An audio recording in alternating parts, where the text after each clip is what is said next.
most of the Islamic movements that people can name, most of them are like almost 100 years old, if not 100 years old. It wasn't all just doom and gloom. A University of Chicago professor might have been attracted because, hey, they put out some great ideas. They defended Islam at an intellectual level. You know, I believe in the concept of organizational life cycles. If an organization, once it gets bigger and bigger and bigger, it doesn't achieve its goal, there's a kind of inertia where it just keeps doing the same thing over and over again. People in the clerical Islamic class, they have not positioned Islam as a political answer to the world. They have not given such people as that University of Chicago professor a way to apply themselves. At best, that professor might volunteer at the masjid. What are you volunteering at the masjid for? You're supposed to be a statesman. You're supposed to be somebody who actually leads the thought of the ummah from an Islamic economic perspective. You're supposed to be drafting economic policy for Egypt. Alhamdulillah Rabbil Alameen. Salatu wassalamu ala Sayyidina Muhammad wa ala alihi wa sahbihi ajma'in. Dear brothers and sisters, Assalamu alaikum wa rahmatullahi ta'ala wa barakatuh, and welcome to Islamic OASIS Live. As you know, we had a conversation, me and our brother here, Abu Ibrahim, mashallah, tabarakallah. That a conversation began talking about change. And that went on for almost an hour and a half. But that was happening while he was in Canada and we were sitting here in the US. But subhanAllah, the brother is actually present in our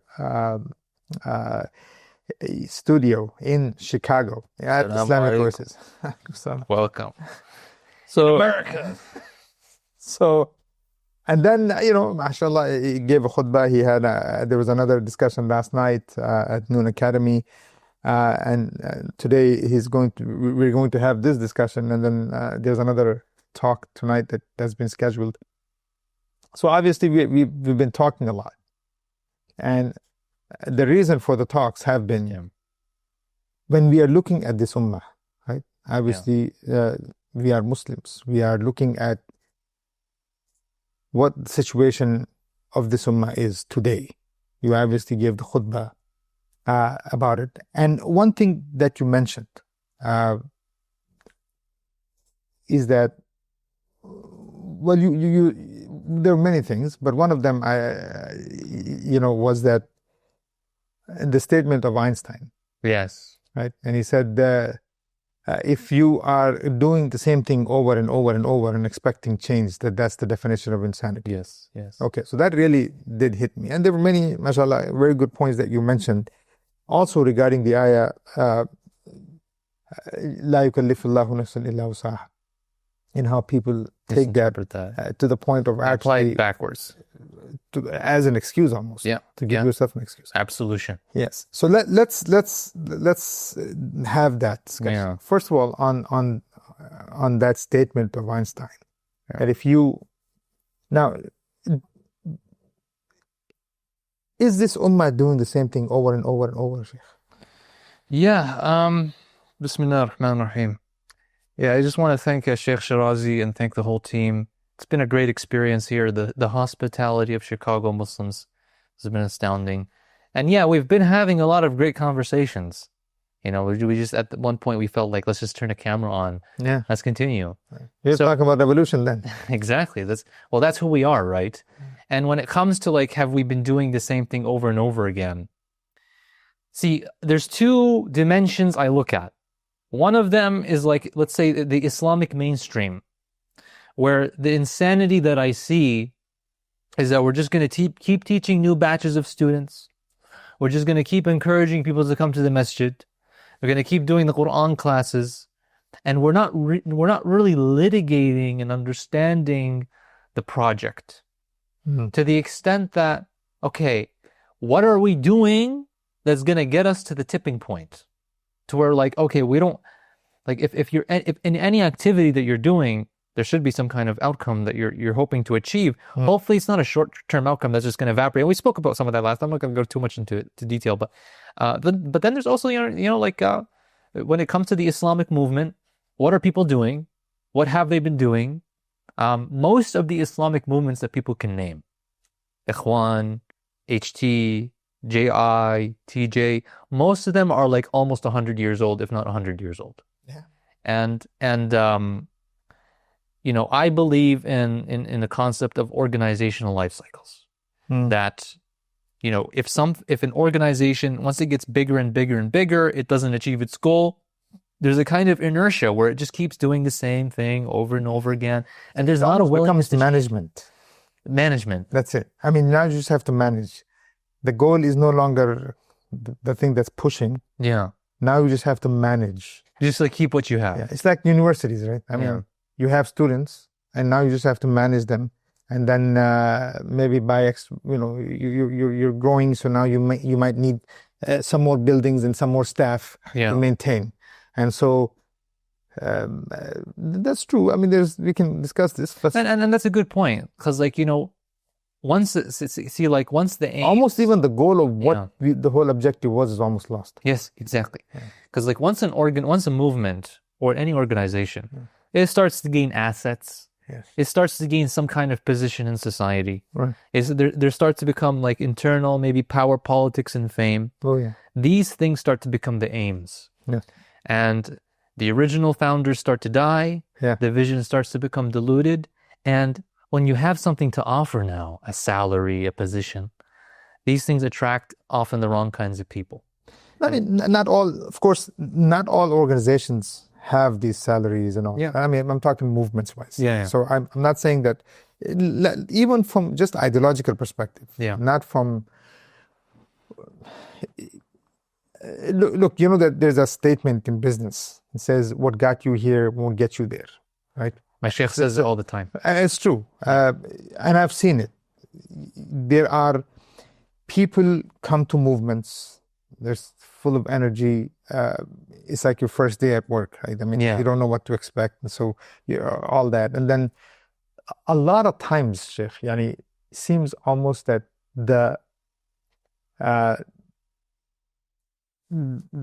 organizational what's the word I'm looking for? The red tape. The politics within. Yeah. Almost takes over. Yeah. Which takes 50% of your energy away.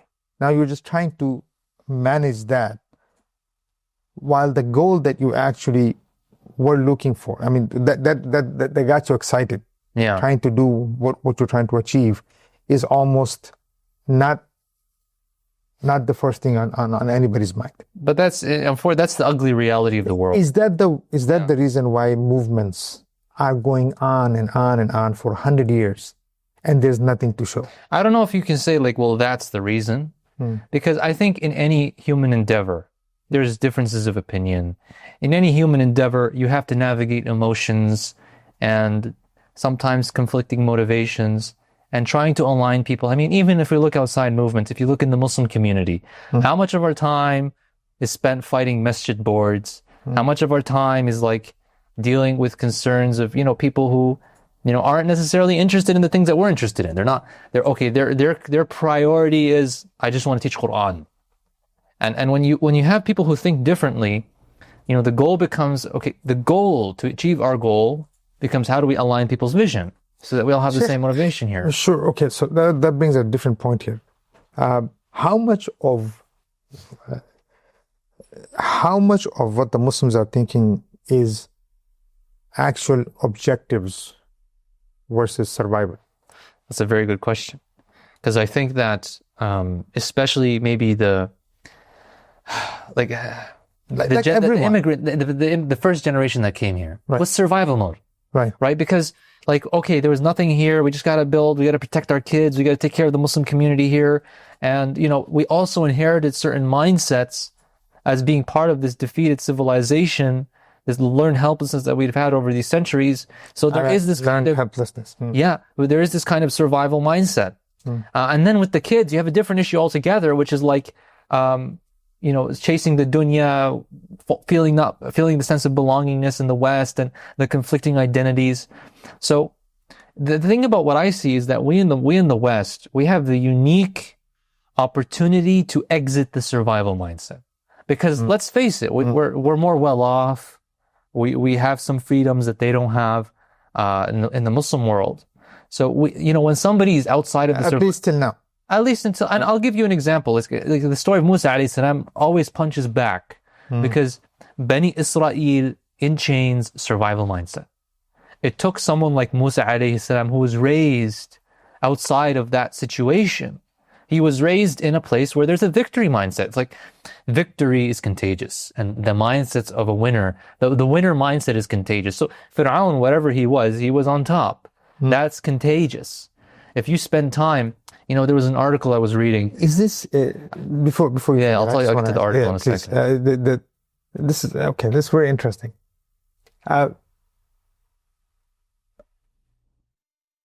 Is there a reason why now? Of course, this is Qadar of Allah Azza wa Jal, but I'm looking at it from just strategic perspective. Why Musa alayhi salam grows up in the house of Fir'aun? Why did well exactly what we're mentioning here. It's like, okay, so on the one hand, I talked about the mindset. Yeah. On the other hand, definitely as a child, an adopted child of the most powerful person, he has the access to all the opportunities. He has the best tutors you could imagine. He has no issues searching for nutrition, searching for rizq. He has all of that. So he has the luxury of thinking bigger than somebody who's just in a survival mindset, right? He's being prepared from a leadership perspective. Bani Israel, look, Sheikh, the story of Bani Israel is very common in the Quran, right? I mean, it's probably the story in the Quran. Yeah. Bani Israel, they have the thinkers. They've done till today. They've been writing. Yeah, like they're writing. You find very interesting minds amongst them, right? Einstein and all that, and this idea of victims. Yeah, like they constantly connected themselves to an empire. I mean, even in the case of Bani Israel, when they're connected to Fir'aun. Yeah, right. They're saying, look, we just got to survive this. Yes. Okay. Then you have now also, we just got to work with the U.S. empire. Britain, it was empire. Yeah. Germany, empire. Whatever and it's even they were constantly trying to survive. Yeah. So let me ask you a question, Sheikh. Is this with all the resources they had? Even with Allah Azza wa Jal, they were ready to put Allah Azza wa Jal aside and Musa alayhi salam aside, and still they were almost as if they were still worried that Fir'aun could do a lot. Yes, it's like the battered woman syndrome, abused children. The people who are traumatized, they have some kind of and this is the iman is supposed to overcome these issues. So when there's no iman in the victory, you allow your psychology, your situation, your environment, your experiences to inform your activity and your behavior and your thinking. And you look at the Jewish civilization or the Jewish people, they've always had a victim narrative, always were the oppressed people and all of this stuff. Even throughout until recent history, it was the Zionist movement that eventually said, like, look, we got to get out of the victim mindset and we got to be people that actually take control of our own destiny. And, one thing that surprised me is that... But even that is the Holocaust. Yeah, but they use that as strategically. Is that Gaza for us? It should be. It should be. It should be. If we can rouse, not from a victim mindset, like not woe is us, but woe upon us if we do not do something about this, right? And like what surprised me is that Herzl, he actually dealt with a Mahdi complex within the Jews. There's many Jews in Europe. This is true. I read about this. I was so surprised. I'm like, whoa. Like Jews in Europe were saying, no. We have to wait for the Mahdi, right. The Messiah. Messiah is coming. Right? No, yeah, I remember that. No, but that's why. Yes. But his solution was that Israel should be a secular Zionist project, not a. We're not going to secularize things in order to get past some of the nutty religious tendencies. Now, when I say religious, I mean something that's far away from Islam. This kind of fatalism, which the Prophet ﷺ did not teach us to think like that.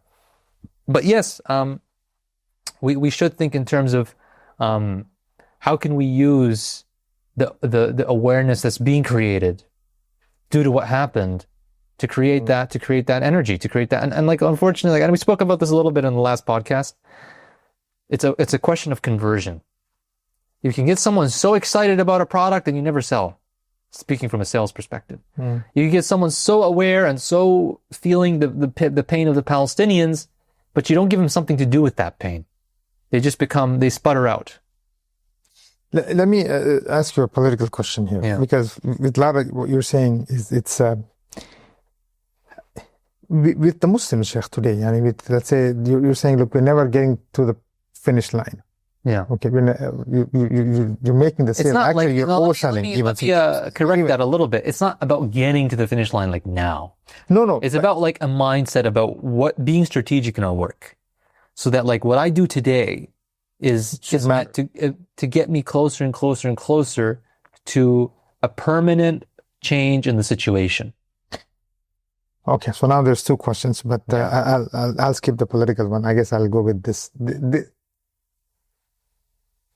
Sheikh, how much has that affected even movements, right? Where, as an ummah, I mean, obviously the movements are part of the ummah. Yeah. It's coming from almost the same mindset.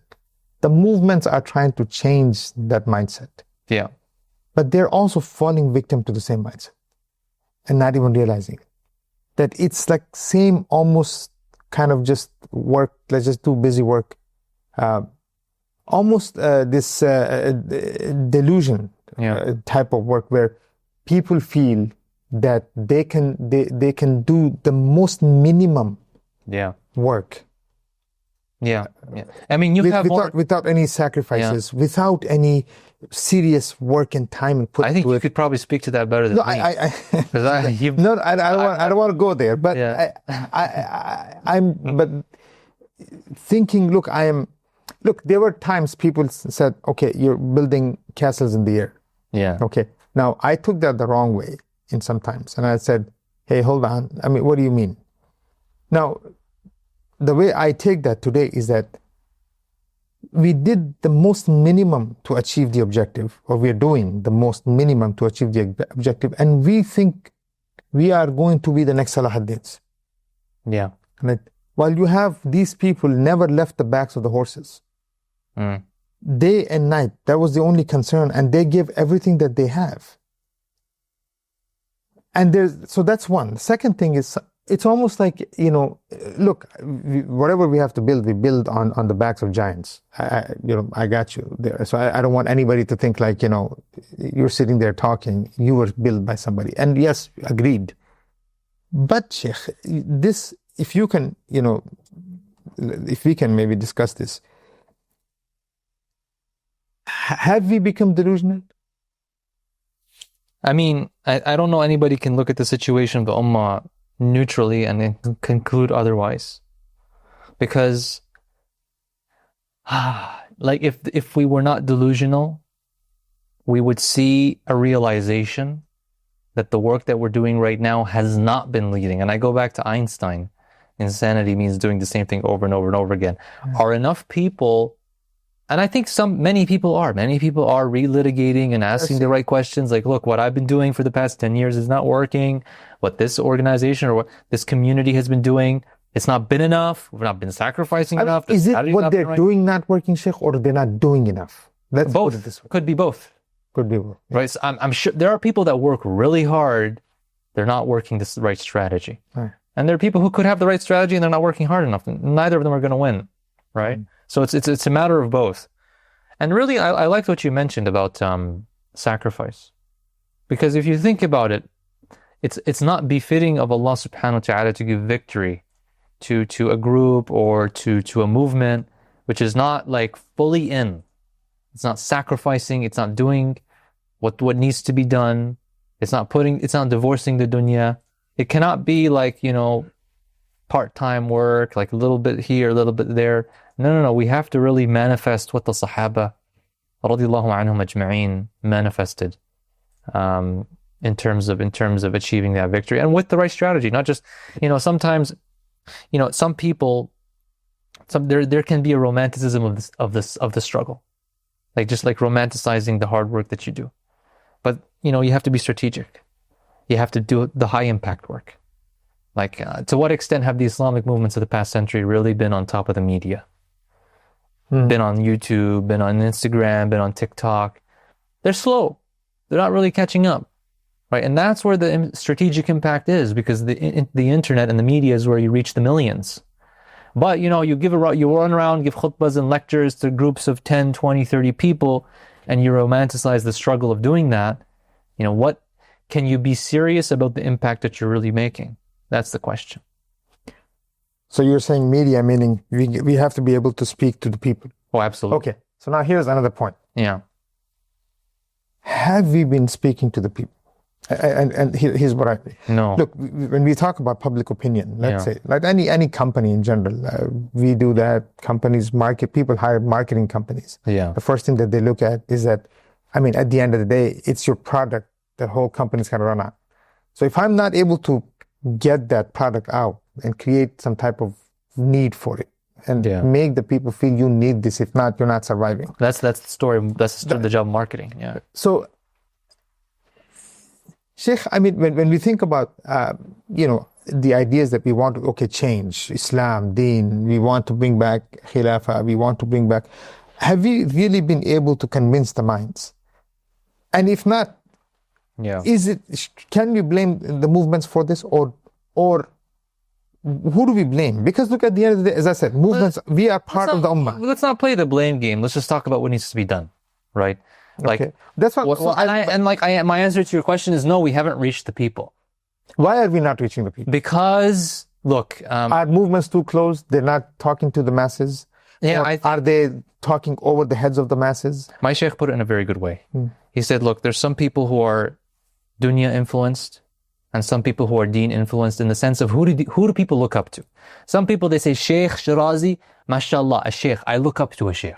Some people, they look down on you because you're a sheikh, right? If you put on the Maulvi hat or whatever it is.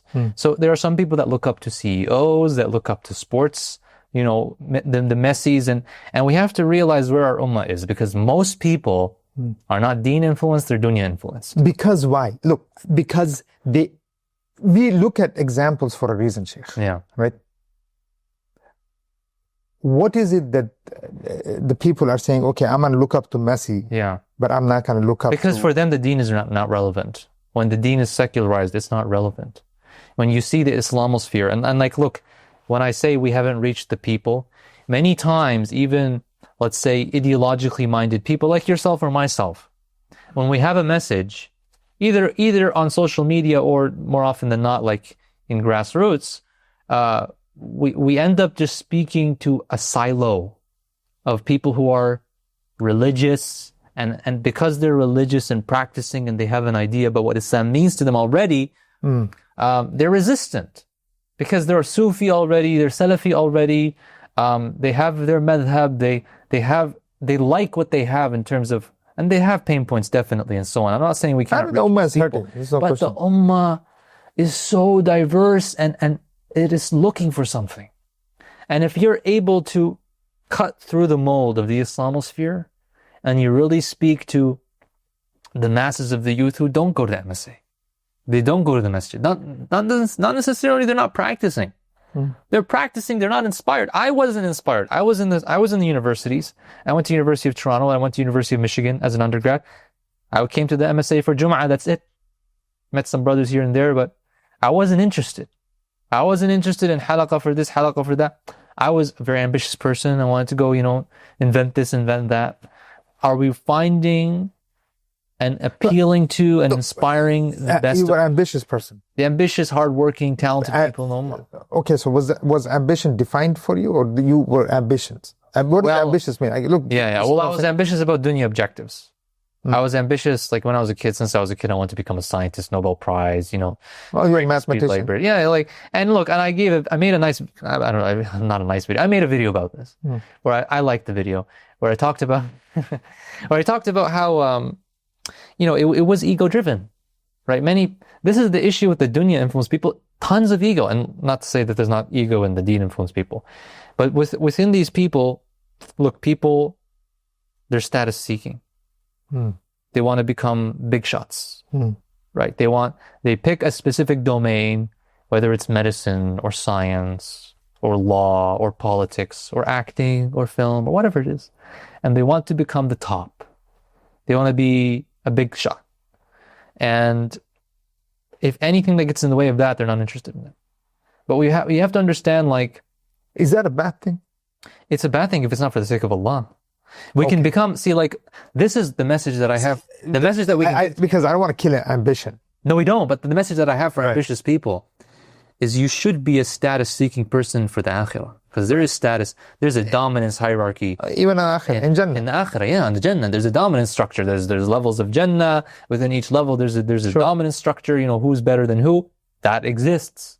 So that instinct that Allah subhanahu wa ta'ala gave you, that kind of survival instinct, which manifests itself into a competitive nature, that should be exercised and exploited for the akhirah, for the sake of Allah subhanahu wa ta'ala. Not suppressed. Unfortunately, what these people hear when they go to the religious places, the message always be content with what you have, and you have just iman in the qadr. And you know, when they think about religious people, they think about losers. Unfortunately, these are the people who just chill and they're just content with what Allah gave them. I'm not content. I want to go get the best of what the world has to offer. But contentment is separate from complacency. And unfortunately, many people think they're teaching contentment when they're teaching actually complacency. Contentment is when you've done your best and you've worked hard on what Allah willed for you, you're happy with it. Complacency is a pattern of behavior, not a pattern of... complacency is about the future, contentment is about the past. See, look, so this is why we have... Is that the result? Is Gaza the result of that? Absolutely. Okay, so look, we're just I think a lot of people, it's true, of course. Okay, so here's another thing. We have, I think people, the Muslims in general, have been very surprised with what they're seeing Israel do. This occupation. For them, they're not stopping. It's almost that Muslims kind of are in this mindset that, okay, they'll stop one day and they'll just allow food to go in. They'll feel bad for us. Somehow they'll feel bad for us that, you know, when with all of this happening, people, somehow Israel will feel bad, US will feel bad, somebody will come to our aid. Not the Muslim Ummah, they will not come to our aid. It's almost not even in on the side somewhere. Yeah.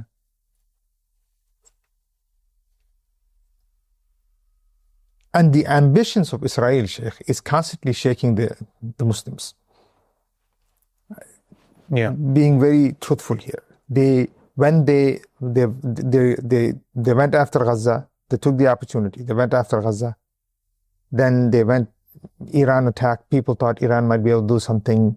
They went. Khalas, whatever the game was played, they played it. Went after Lebanon, got rid of Hezbollah, and it was almost Bollywood style or Hollywood style. They took them out. Hassan Nasrallah is just taken out like it's no big deal. Syria, and they thought maybe Syria challenges, goes after Syria. Now with Lebanon, and now, Sheikh, are the Muslims thinking someone else's ambitions will go down and they'll have mercy on us, and hence somehow this thing will stop? I think lots of people have different stories for why they're not responsible for Gaza. And they tell themselves these kind of it's wishful thinking, right? Wishful thinking, well... That others will not be as ambitious as you are. Someone will stop it, someone will do something to help it. They're not that crazy to do this. Oh, every reason that they did this for, they had that for. I mean, all of it kind of is post hoc. If not Mahdi. Or whatever it is. Yeah. And this is the mindset of a traumatized nation. Right. You look up, I think it's called battered woman syndrome. What happens to a woman who's like abused by her husband and stuff? The frightful nature that she has, she ends up basically, it increases her loyalty and affection to that poisonous source, which is like that abusive husband. This is why you get lots of like strange loyalty to some of these regimes, strange loyalty to some of the failing Islamic leadership that we have. But it all comes back down to like that survival mindset we spoke about, I think. Part of it is that, and that links to one. كراهية الموت حب الدنيا وكراهية الموت, right? Once you have that, that becomes the seed for all these different explanations, right? The Mahdi will come, they will take mercy on us, the West will intervene, combination of wishful thinking and some way to kind of justify this moral cowardice that exists here. So, okay, now let's talk about change. Yeah.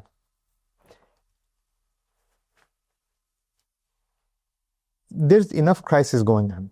I mean, there's no shortage of crisis as far as we are concerned. But,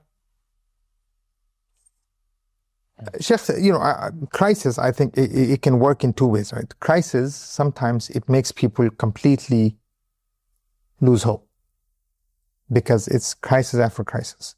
Yeah. Bosnia doesn't even end. Kashmir begins again, doesn't even end. Gujarat happens, doesn't even end. Again, 9/11 happens, and Afghanistan happens, and Iraq happens, and October 7th happens, and 7/11 happens, and this happens. And Sheikh, is in some ways, I think this is almost by design, right? I mean, it is by design, so that we never ever come out of crisis mode. Yeah. Now, one thing is crisis creates more crisis. Yeah. Or out of these crises, there is,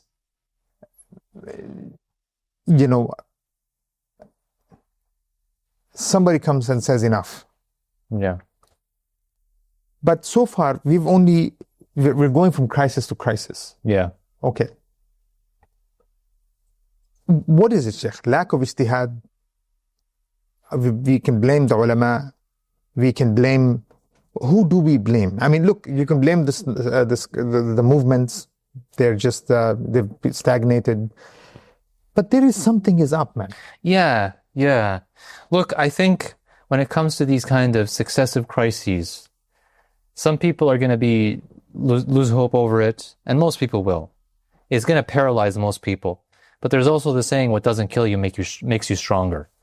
But there's only, I feel like, from my seat in the West, there's only so much I can expect of people who are just trying to survive. Like they're like the people of Palestine. But we are not surviving here. Yeah, we're supposed to be thriving.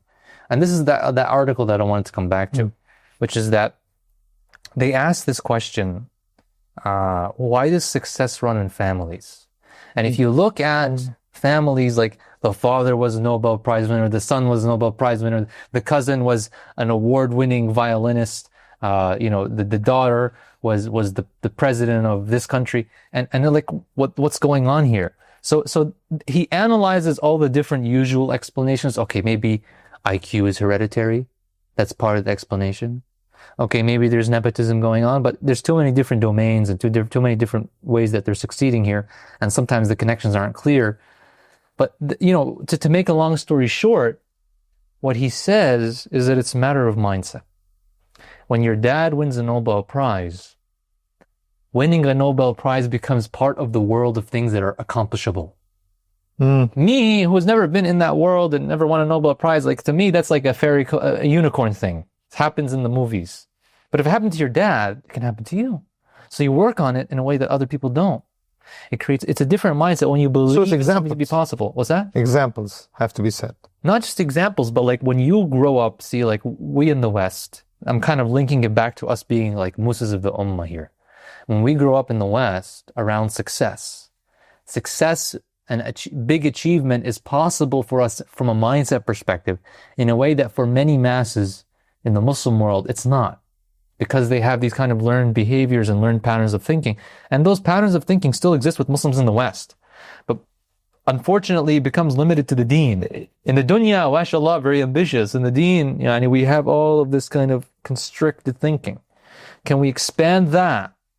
Get people to apply their ambition and their successful mindsets and create some of those successful mindsets, creating an environment for that in the Muslim sphere. Look, I'm sure somebody is going to ask. Yeah. I'm sure there'll be a comment on this. Are we giving too much credit to the West? No, to the West or the Western Muslims? Well, we are the product. Well, it depends on which, because if people are saying giving too much credit to the West, well, the West is the empire. They're the dominant force. Okay, so if you're saying too much credit to the Western Muslims, I haven't yet given any credit to them. I'm only giving them responsibility. They haven't achieved. Well, meaning that they have the means. They could have the means if they seized. Okay, so let's talk about the opportunity. could. Let's talk about the could now. The could. They could. Okay. Yeah. What does could look like? It looks like, look. And I'll put a scenario in front so that you can maybe. Okay, you can do that too. Okay. Scenario is that, okay, you have the best minds coming here. Yeah. Okay, you have the best minds coming. You're an example of that.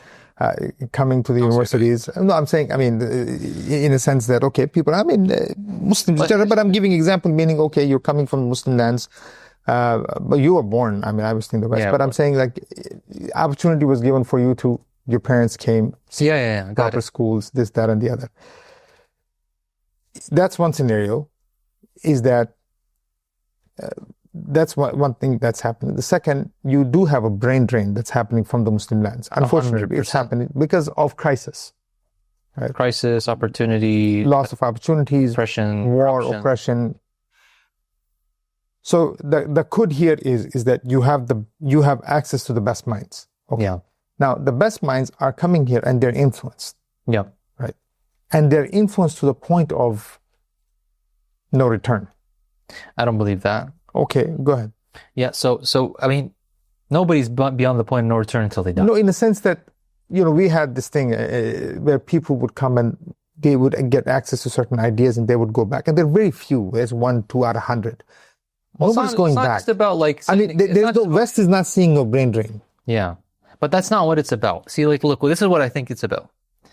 When we have access to these minds, it begins with building a specific vision in that person. So this person, let's take actual, like, more concrete example. Let's say this person's a prize-winning economist or something. I picked economy because it's an easy example. Easy for me. So a prize-winning economist, he's at the University of Chicago. Chicago is we were just talking about before the podcast, one of the best universities for economics. Milton Friedman came from it. And so this person understands the world. He understands, some economic principles. He understands, the height of this science. And people can criticize the science, but that's not the point of the example. This person, usually, what is on his mind? Himself, his family, success in his career. When it comes to the ummah, he's not linking these two things. His success as an economist and his responsibility towards the ummah. If he feels a responsibility, and that's a big if, he'll give charity. It's charity, it's dua, it's wait for the Mahdi. He has the same diseases the common people have about thinking about victory and revival. So imagine if instead we took the message of Islam, and this is such a powerful message. We, as people who believe in this message, have to believe in the power of this idea. It is such a powerful idea if conveyed correctly, that this person, this prize-winning economist, or this award-winning doctor, or this billionaire Silicon Valley CEO, like, if we can put this message in their language, it can transform them. They can become people who see that their purpose in life to serve Allah subhanahu wa ta'ala is to use their position of influence, status, resource to help the ummah. Well, how does that look like? Can we bring in one person is not enough. What's the one Silicon Valley billionaire going to do? What's one economist going to do? But can you create a think tank of economists from the University of Chicago and the University of Michigan and Harvard and MIT and all these kinds of places, bring them together with a vision, with a project of creating Islamic economic policy for the Muslim lands. So that now, when I speak to the Muslim countries and I tell them, look, we need to eschew taghut and secularism in favor of an Islamic civilization. Now I'm not speaking theoretically. I'm speaking with the backing, the think tank policy backing of the work of these people, the influence of these people, the credibility of these people. That comes from a Shari'i perspective. That comes from an intellectual understanding of the reality. Because, I don't need to tell you this. In Sharia, there's the understanding of the revelation. And then there's manat al-hukm, understanding the reality. And too many scholars and people who are students of knowledge, okay, you learn the revelation. however well he learned these days. I don't know how well he learned these days. But then you don't understand nothing about the manat. The manat, the reality. They have no idea how to even apply it. How do I? Obviously, if you don't. If you're sitting knee to knee with a power broker, somebody who has his hand on the steering wheel in one of the Muslim countries, and you want to tell him, look, yani, what's better for our civilization, an Islamic civilization or continuing secularism? You're going to have 100 contenders. You're going to have 100 questions for you. Like, how would my country look? How would we actually do this? Do you have the team for this? Are we okay? That's a good question. Do we have a team for that? Yeah. Sure. That's the point. So are you saying that enough people with that kind of influence, Capable people, or influence, or people who are here, who have the minds, when they think of Islam, or when they go to solve their religious problems, Sheikh, they're going to some imam who's just done this. He has this mindset that his fatwa can go as far as zakah and hajj and siyam and a woman's period, and that's all. That's most of the time is what they're dealing with. Right. And so it's just unfortunately it's normalized. It's actually abnormal to go to a scholar to ask an economic question. But they will go to their professor in school. Okay. And then who gives him another capitalist answer. Okay. So in this case, what do we do? The professors who are, I guess what you're saying is those professors who are teaching at the University of Chicago or at wherever, they need to be influenced by Islam. 100%. But the ulama are not doing it. Then who need to do it? That's a good question. Well, we need to, as da'wah carriers, we need to bridge that gap. We need to at once be able to speak to the influential and capable people in the world, the capable Muslims in the world, and at the same time understand the Islamic vision about life and be able to convey that to them. But now I think what you're asking is like, you have a problem of authority. Like, let's say you have a Muslim, let's take our Muslim economist at University of Chicago. You said earlier, Nobel who's Prize. going to they think religious people are dumb. Yeah, exactly. So when he goes to his imam, it's just to ask questions about where his zakat should go. He doesn't go and ask these kinds of big questions. But that's where we need to redefine what scholarship looks like. That's where we need to redefine what Islamic leadership looks like. We need to speak a little bit differently. We need to reach into different target audiences. We need to have that understanding of the manat al-hukum that unfortunately many scholars don't have, and we need to show that in our behavior. Like, we can't just keep opening up dawdle this and dawdle that, and like trying to create more and more students of knowledge. We need to create, like, one thing I love what we're doing in I3, Al-Ezz Academy is not just like another Alamiya program, because we have the first ever Islamic PPE program, Islamic Politics, Philosophy and Economics program. So you don't come to this and you just learn fiqh, and hadith. You learn Western philosophy, and you learn Islamic economics, the Islamic economic system. So when you combine this kind of thing in a scholar, you have somebody who doesn't just know the revelation, he knows the world. He knows how the revelation applies to the world. If you create that kind of system in a person, that's a person who can speak to anybody, can speak to capable people in the world and align them towards the Islamic vision. You don't seem like a cleric. I hate this word cleric. That's what we became.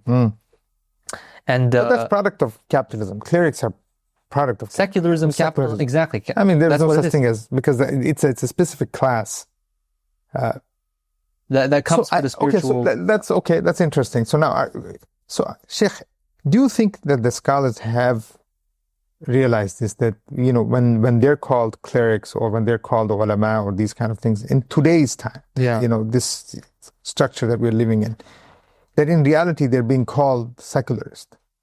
I think or do they not even? It doesn't. They're being secularized. No, because look, Sheikh,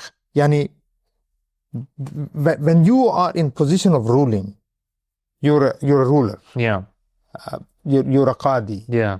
You're a judge. You're a jurist.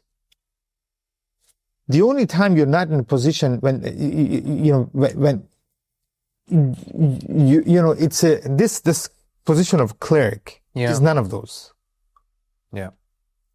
So there's no difference between you and a priest at the church. That's right. That's exactly right. Yeah. Okay. So, I mean, we're seeing how relevant churches are. I mean, we're sitting, what used to be a church, alhamdulillah, it's a masjid now. Yeah. Okay, so just keep this thought in mind. I'm going to connect somewhere. Look, but you said something else also. You said, okay, we need to be able to get to those minds. Now, here's the problem here. So you have this traditional clerical class, right? Then you have the Yasir Qadi types. Now, I just have to say it. I mean, you didn't say it. I'm saying it. Not that. Okay. But here's the thing. So you now what's happening here is that now here's a guy who's gone to the traditional schools, who's gone to the Yales, but then he's coming back and he's questioning tradition. Yeah. I mean, is that a scary thing for you? Are you saying, I mean, that's one? Yeah. Or is it, because, I mean, that is an issue, right? I mean, you're saying, okay, let these guys who are coming to study and they're mesmerized by the Western education system, brain drain, all this, they're coming here, they're coming here. But then this is what you're getting. You're right. So now the Muslims are saying, okay, man, we are trying that route. Yeah. Okay, look, this guy came from Medina University and look what he's talking now.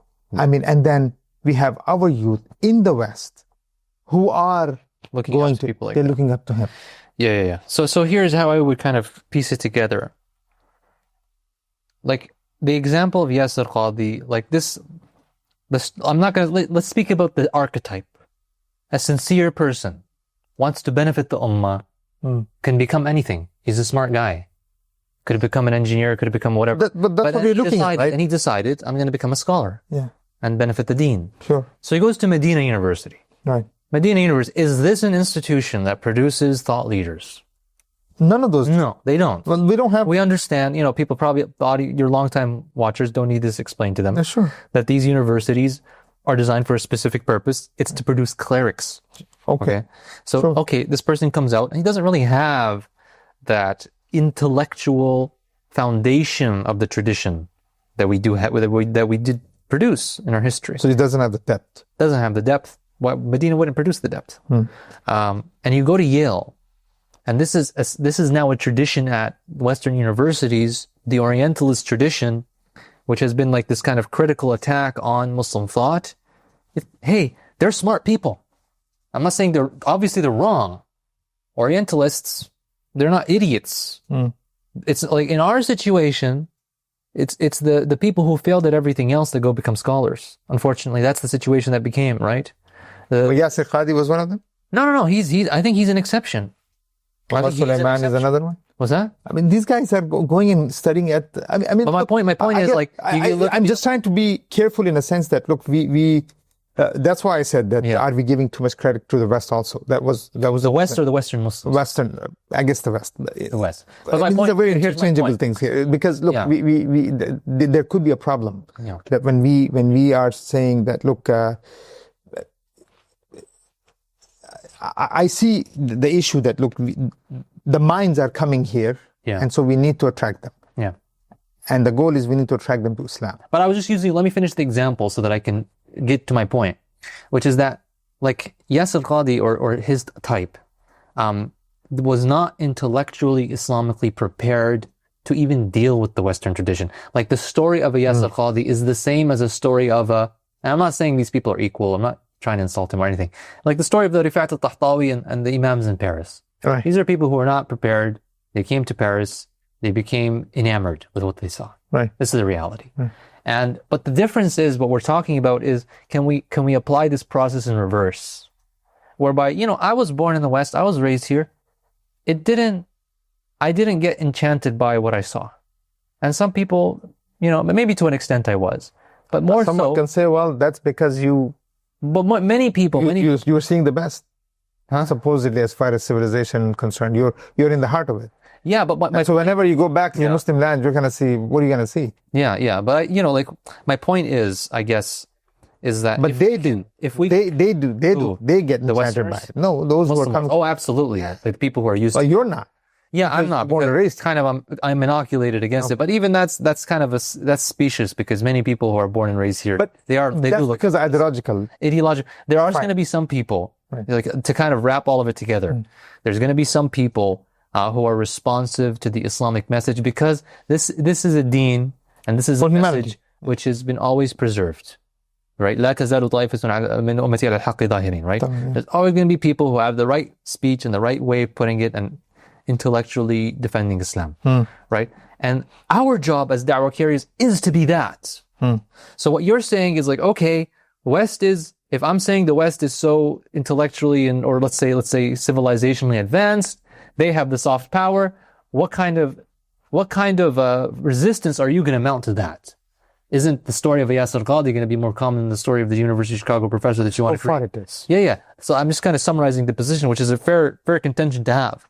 What I'm trying to say is that our role as da'wah carriers is precisely to reverse this dichotomy, because when it comes to the war of ideas, we have the better ideas. No, this is perfect. This is good. This is because that message has to be conveyed. Yeah. Because that's not the example. Exactly. Because but he's been set as an example. Yeah. I mean, like, but who looks up to him? He has the same issue as many other preachers. You have is that like Yusufs? You have the Hamza Yusuf. Like, you know that again, like, there's this kind of silo in the Islamosphere that I think that many people don't really look, because again, Yasir Qadhi and many, and I'm not saying forget Yasir Qadhi, like the Islamosphere in general. And because his name is coming up because of what we're discussing. Yeah, and what I'm saying is that like people in the clerical Islamic class, and he called himself cleric, so like they have concerned themselves with the religious responsibilities of teaching Quran, leading prayers, community work. They have not positioned Islam as a political answer to the world. They have not given such people as that University of Chicago professor a way to apply themselves. At best, that professor might volunteer at the masjid. What are you volunteering at the masjid for? You're supposed to be a statesman. You're supposed to be somebody who actually like leads the thought of the ummah from an Islamic economic perspective. You're supposed to be drafting economic policy for Egypt. You're not. Our idea of getting involved for the ummah is so limited because our understanding of Islam is so limited. Okay, so and people like Yasir Qadhi are as much victims as they are perpetrators of this. This is something. I think you're defending him. I'm not trying to defend that. I'm trying to be fair, you know. You don't have to be fair to him. But here's the thing. I think there's enough people who want to be fair to him. Yeah. I think people like that need to be put in their place.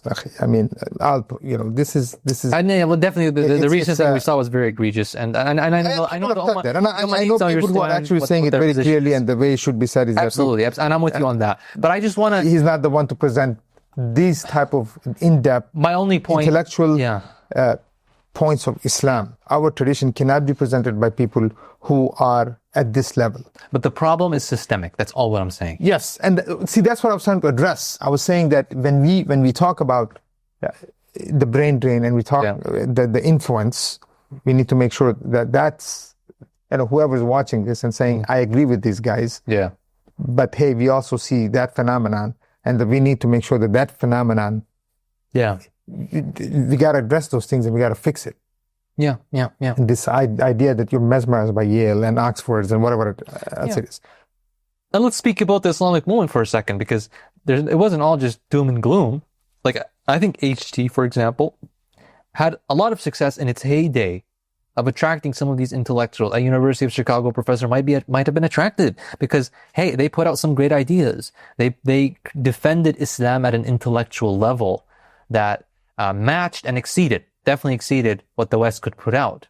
So, you had this kind of bulwark, this resistance, but they did not carry it to the finish line. Here's the thing. It's been at survival level again. Yeah. Okay. In what sense? I mean, look, Sheikh, Deoband, with all the respect, they've done amazing work. There's no question about that. Yeah. But where is it today? Yeah.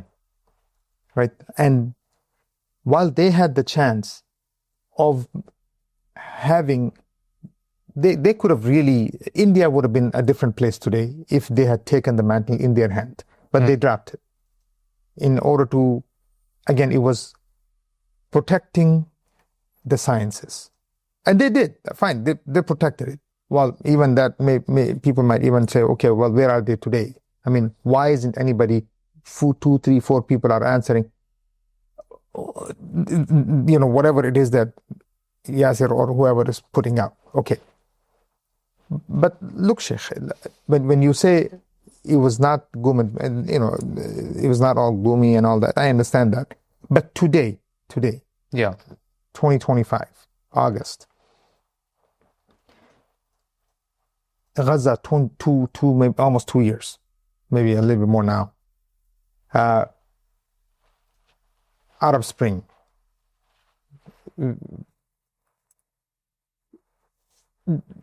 It's very obvious that the Muslims are screaming out of pain, Sheikh. But for some reason, we're seeing that even in the West are willing to sacrifice than the Muslims themselves. The flotilla, Greta Thunberg. Imagine, I mean, there was no one from Egypt. I mean, it is shocking that 80 million Muslims can be next to Gaza and what we're seeing in Saudi. I saw a video of a guy putting food in bottles in Egypt and chucking them into the river, hoping that it reaches the mountain. I mean, look, imagine that. Yeah. I mean, dude, that's hopelessness. It is. And when he got there, he was shocked. I remember making a video about this thing, right away saying that, but I put it in a way that, look, if you have a will, there's a way. Yeah. But when you think about that, Sheikh,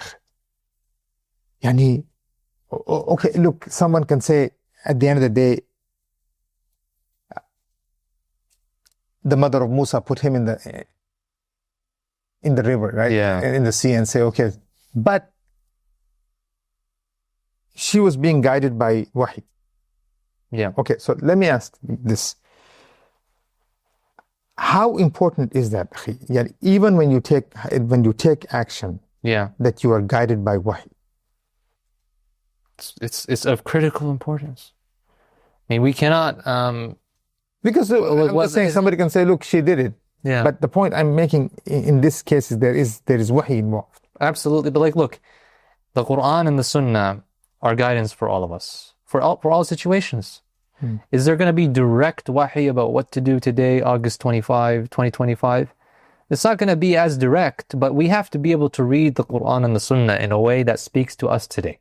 To interpret it in a way that speaks to us today. And that's, people who don't do that, they're depriving themselves of the Quran, the fact that the Quran speaks to you.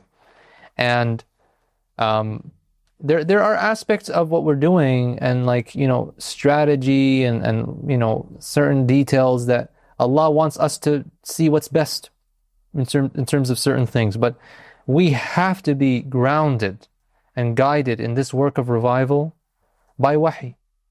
And Allah subhanahu wa ta'ala's wahi is with us. And people who kind of just, one of the biggest issues, and maybe this is something that it's very important for the audience to understand, is that people just start thinking about revival from their own intellect. But that's not how we do anything in Islam. Anything in Islam which has a prescriptive judgment to it, which is actions, ideas, we have to know, what did Allah and His Messenger sallallahu alaihi wasallam have to say about this? How did the Prophet sallallahu alaihi wasallam proceed with revival? Is it every detail is going to be matched to every detail? No, but this is the role of ijtihad, is to understand that the faqih understands what the Prophet sallallahu alaihi wasallam did, and the wahi that came with that is something that we are obliged to follow in this day and age. And not obliged is not a burden. Obliged is Allah gave us answers. If it's fault for us to proceed in da'wah by organizing ourselves, if it's fault for us to proceed in da'wah by not compromising, this is not a restriction. It is a restriction, but it's not a restriction in the sense that it makes victory harder. It is actually an answer. Otherwise, we'd have, and you look at, for example, the communists, they have all kinds of debates about methodology and what they should do, anarchists, Stalinists, Trotskyists, and they have all these kinds of, they're not grounded by any wahi. Marx is just a man. They can debate Marx. Nobody can debate Allah subhanahu wa ta'ala and His Messenger. So, yeah, we can also debate what did Allah subhanahu wa ta'ala and His Messenger say, right? Because that's something that can be dhanni, yani what And this is what was part of the ijtihad of the da'wah. This is something that it's okay to differ on, right? So whoever has the best argument should win. And is that kind of thinking taking place? I think it has been in some movements. And if it's happening, should it be happening here or? In general, it's not happening. If you want to answer, if you want an answer like that, It's not happening because why? because people don't think about Islam as having answers to such questions. So we're not even going there. No, we're not even going there. Like when we think about revival, we think about activism. Most people, they don't even bring Islam into it. It's like, okay, Palestine activism is secular. That's a very good It's point. nationalistic. They bring socialism into it. That's like really people who are far. Why? Even let's take religious people. Wait, hold on. Does that mean Islam does not have activism? It does, but the point is, Because that's going to be a question. yeah. The point is that is Islam the vehicle of your activism? Is it something that's on the side while you do activism and it's just moral support? That's what people do, right? But Or does it actually intellectually guide your activism? That's what's the vehicle. so now here's the thing. When we look at the activism in the West, Yeah, it has been dominated by socialists, yeah, dominated by communists, right? leftist, yeah, Leftists, general. Okay. And then the Muslims are saying, okay, fine, we are Muslims, we want to be active. yeah. But then active with who? Okay, now there's two things to this. The moment Muslims do become active, they're targeted by governments, right? I mean, they're targeted by governments, not only here, but even overseas. I mean, then traveling becomes hell. Everywhere you go, you're a target. Someone might say, well, look, man, those guys in the West, these guys, they don't get targeted. They like the way we do. We have so much more. Leftists get targeted. They are. COINTELPRO. Have you heard of COINTELPRO? Yeah, of course. Yeah, they got targeted. Even right-wing activists, like people who are outside the Overton window. I'm not saying like it's all equal. No, but go thing ahead. is, Yes, of course. In part, the whole point yeah, of the book might was be about weird. this. Is like, but like us as Muslim activists, what separates us, what should separate us, unfortunately it doesn't often, but what should separate us from Muslim activists from leftists and rightists. Leftists and rightists seek to reform the West according to their vision. We don't. We don't care about the West. Or we care about, that's not our target, that's not our agenda. Our agenda is to change our own lands. Yeah. So, Muslim government, or Western governments, they largely understand that about us. And so, but they do at the same time, so here's the other thing with Western governments, is that they do want to promote a secularized Islam. They do want to promote more, and that's because they want the Muslims in their countries to be more assimilated, and they don't want these kinds of differences to exist between Muslims and non-Muslims in their countries, because they feel that those differences create tension and those differences are contrary to their interests. But we, Sheikh, the question regarding that, look, our intellectuals or even our scholars are not even, you said, look, this professor, what's he doing to volunteer in the masjid? He should be putting together policy that can affect Egypt. Can someone ask the question that he's not doing that because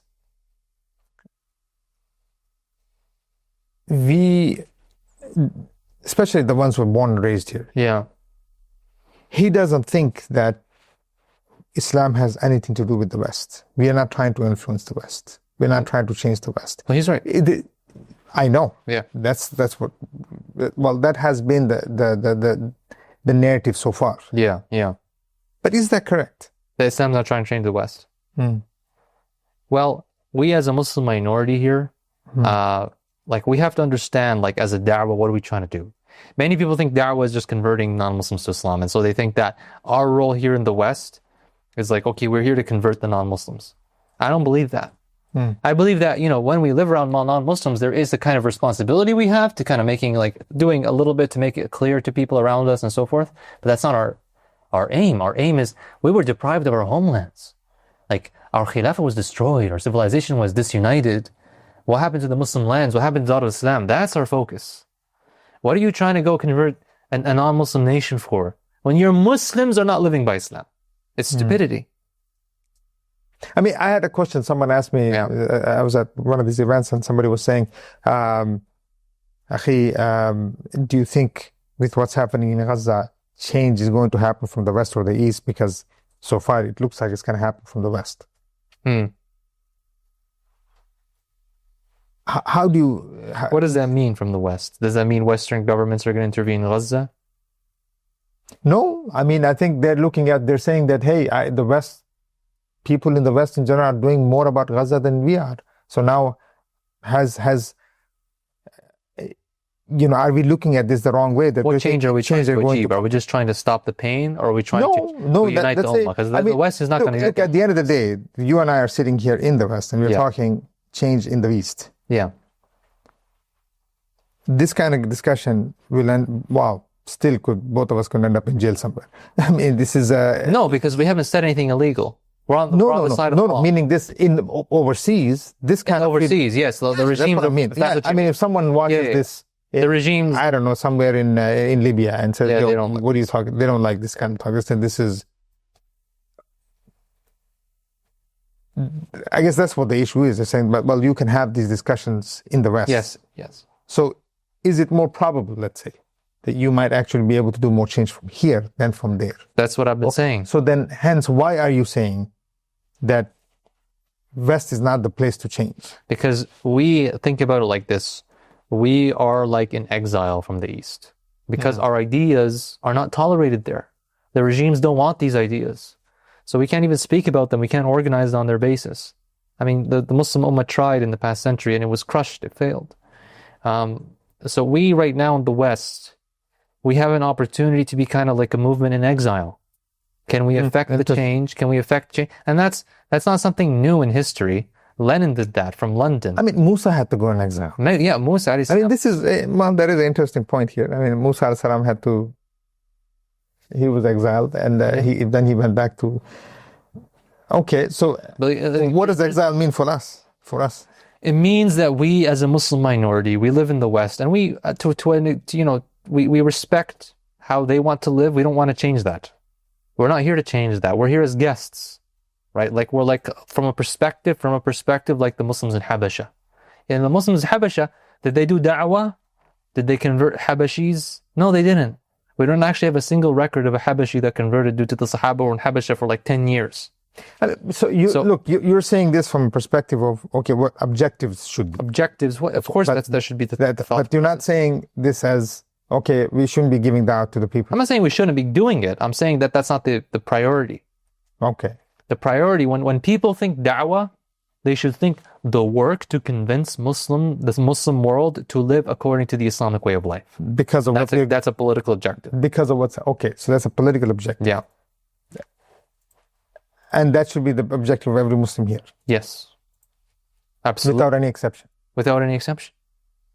I mean, some people, due to the nature of us being here, might focus a little bit more on like the temporal, the short term, making sure we have, schools and masajid. But these things are not divorced from that objective either. Having the right schools, having the right masajid, this is part of the desecularization effort of like, can we actually cultivate the right kind of Muslim here so that they can be a world leader, so that they can actually create global influence, whether it's on media, whether it's in policy research like the Chicago professor, whether it's in business and funding. There's lots of things people can do to become highly impactful people within the Western framework. But they need to have the right vision. They need to have the right strategy. They need to have the right sense of who am I and who's my responsibility to. Like you want that Chicago professor to be somebody who imagines his destiny as somebody who revives the Islamic civilization. And though everything he does, in terms of his success in the dunya here, is supposed to build up to that. And the people he works with here are supposed to build up to that. When he starts a network of like-minded law professors or economics professors, they're working to do that because they're all united by that vision. The vision, that's where it starts. And that's where, we get together on the basis of to kind of build this new nation. And, the Sahaba are the best example with the Prophet sallallahu alaihi wasallam. And after that, we can look at revolutions in history. I gave the example of the Zionists. Whatever else they were, the Zionists were a nation-building project. They brought together the clever Jews of Europe, and they came to our land, and they built something on top of that. And so now they have a civilization. No, it's just that But when you said that, so well, someone can say, well, let's do that in the West. But I understand that's okay, fine. Well, the Jews didn't think so. Well, it wasn't done in the West. What did the Jews do? I mean, they built in terms of their influence in the West. Well, what you have to understand about the Jews. See, hold on, Sheikh. Look, yeah. The Jews did this with the help of Britain. Yes. Okay, they did it with that's a key difference where the analogy fails to hold. Fine, and then they're doing what they're doing today with the help of U.S. So.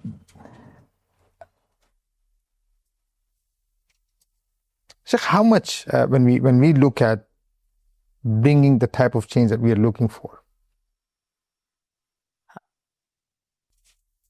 I mean, I guess I'm really trying hard to, I guess I'm trying to look at how Israel was built as a nation state. Yes. Okay. And it was built by an empire. Yes. Okay, not a nation state. Yes. And then they sold us on the whole nation state game. Yep. Okay. And we are now trying to go back to what we want, which is Khilafah, which is not nation state. Yep. Okay. When it starts, when there is establishment, what does it look like? When Khilafah starts? Yes. Where does it form? I mean, look, when we were talking about, we said, okay, maybe Syria. You said Syria is not a place. Yeah. Let's say. So where does it? Well, I mean, when I said that, what I meant is that, I mean, wherever it emerges, it needs to have what we call a nation's sovereignty. It has to have that sovereignty. It has to have the sovereignty, meaning it has to have the ability to enforce its own independence. It cannot be subjugated upon, and then the will of a stronger nation can't come and just say, do this. People have to understand that the world stage is not a stage of equals, just because each person has a seat at the United Nations, and we call this one the president of Iran, and we call this one the president of the United States. They're not equals. True. Right? Like the scale is like an adult versus like a toddler in some cases. So, I mean, they're done the same way. Yeah, and so the question becomes, do any Muslim countries have the ability to enforce their own independence and sovereignty against the will of a United States? Empires. Right, or against the will of, a coalition of countries that would seek to eliminate the possibility of an Islamic empire, right? And so that I believe that you cannot have this happen in just one country. I don't think any one nation state, as has been drawn by the colonist, is powerful enough to do so for that reason. Is on purpose. So when people think, okay, we need to, change a Muslim country and make it Khilafah, you're already thinking through the lens and the paradigm of the colonists who drew those countries in the first place. So what we need to be doing is we need to be thinking about coordination. We need to be thinking about and you know what, to some extent about this. To some extent, this discussion is premature because people did think about this. I mean, you have some organizations, for instance, they never think of Pakistan by itself, or they'll never think of just Afghanistan. They'll just say if there's Afghanistan, there has to be Pakistan. Yeah. It cannot happen any other way. I mean, and we've seen that in the past. Yeah. It's just that, Sheikh, when I look at, I guess, someone, and the backing is Allah subhanahu wa ta'ala, I guess. I mean, that's the only thing that we can, Allah Azza wa Jalla is the one that we have to depend on to say that, okay, other nations have depended on empires. We have to depend on Allah, and that's the ideological. That would be the ideal. That is the ideological. When you look at it from just like a cause and effect perspective, it can get daunting. Even though we must do so, we must analyze what the right strategy is to achieve our objectives. But it can look daunting because of what we're up against. As small as we are, as few as we are in terms of the people who actually think this way, as many as we are 2 billion, there is lots of opportunity. There's lots of hope to be had. There's a lot of people. But at the same time, you cannot do this work without relying on Allah subhanahu wa ta'ala. It's impossible. It's not befitting for Allah subhanahu wa ta'ala to give victory to people who did not rely on Him, did not have the tawakkul on Him, did not have real, sincere intention to please Him. All right, Sheikh. I think we there's so much to we can go on for hours. Yes, we can. But Alhamdulillah Rabbil Alameen, and these are the kind of discussions that need to happen. And Absolutely. We hope and pray that encourage actually that these type of discussions are happening all over the Muslim lands. That itself will raise the standard of thinking. 100%. And inshallah Rabbil Alameen. All right, Sheikh. Allah yabarak feek, Sheikh. Assalamu alaikum. Assalamu alaikum. Salamatullah.